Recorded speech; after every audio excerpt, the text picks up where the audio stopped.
Hello, Wendell third graders. Welcome to week 7 of remote learning and welcome back to my home art studio. Let's go ahead and get started.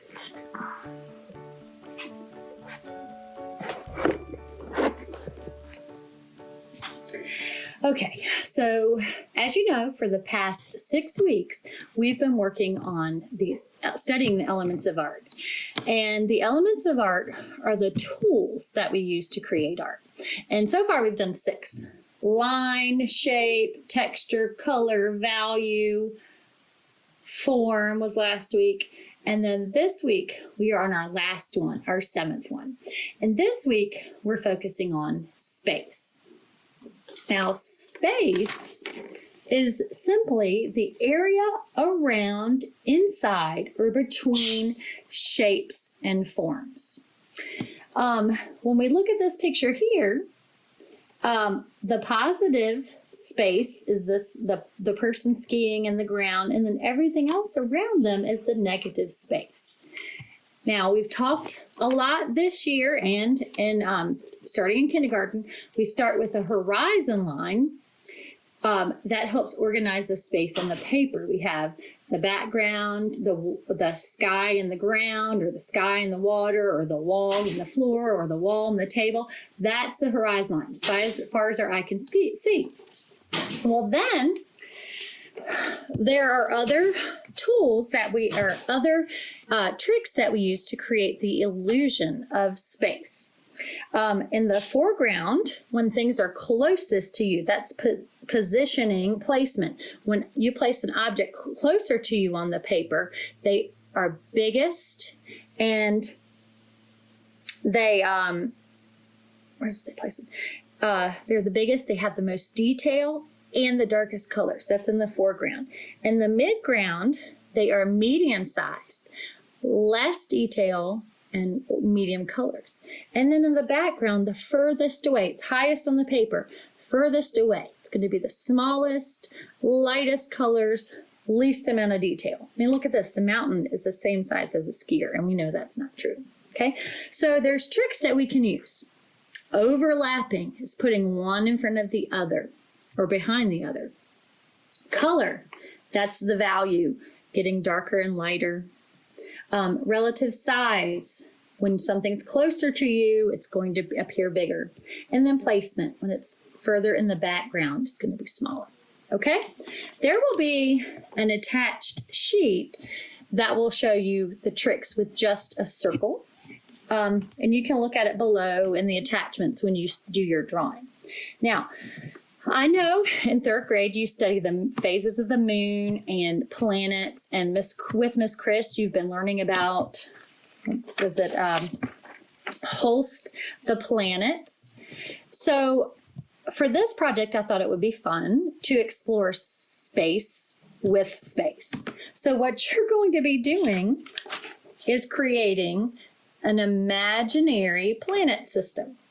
Okay, and we're going to use tricks like overlapping, placement on the paper, this is the closest to us, and then size diminishing to see further away. Okay, so Ms. Chris also recommended that while you're doing your drawing to listen to Holst the planet. So if you need to find that, you can go back to her remote page.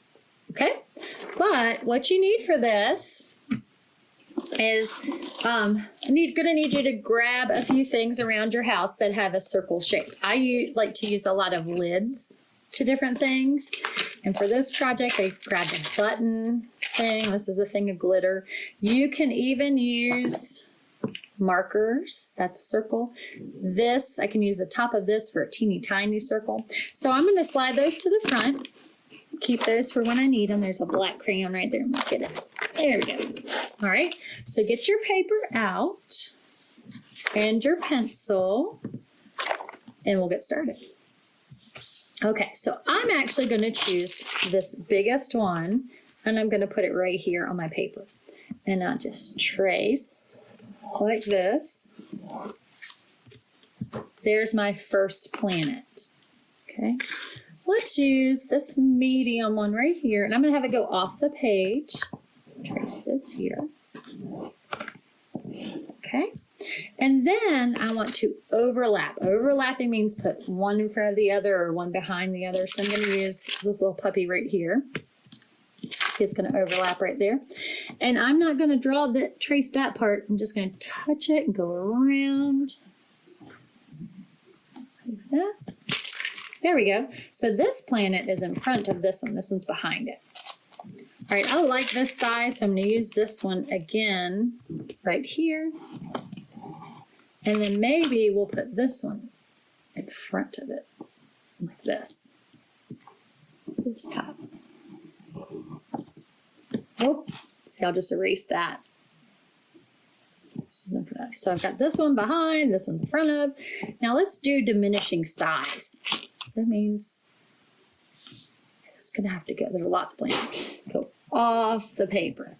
Medium. Let's use this part. There's lots of planets all together. And then I'm going to use this part for the smallest teeny little piece of a planet. All right. So here is my planet system, and I am ready to color. Now, remember when we studied value, how you show a light source, and the furthest away from the light source is going to be the darkest. So if you look here, all of my dog just came in. Sorry, that's what happened. She pushed the door open and came on in. The light source comes this way, so everything on this side is going to be the darkest. Okay, so watch when I color this one for how I use value. Okay, now I'm going to speed this up so you don't have to watch me color the whole time. Here we go.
Okay, here's my finished planet system.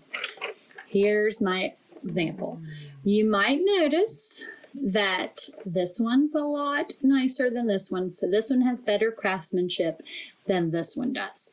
That's because I was getting this one done faster. But you can tell from my sample, I used the light sources coming from here, up here like the light. Here's my darker side, so I used the use of color. I used overlapping. I used size and relative size down here. So that's what I want you to work on for this one, utilizing space and creating an imaginary space system. Okay? All right. If you would like to share them with me, have your family members email them to me take a picture, have them email it to me at WYork@WCPSS.net, or come visit us at our MI office hours every Monday through Friday, 2 to 3.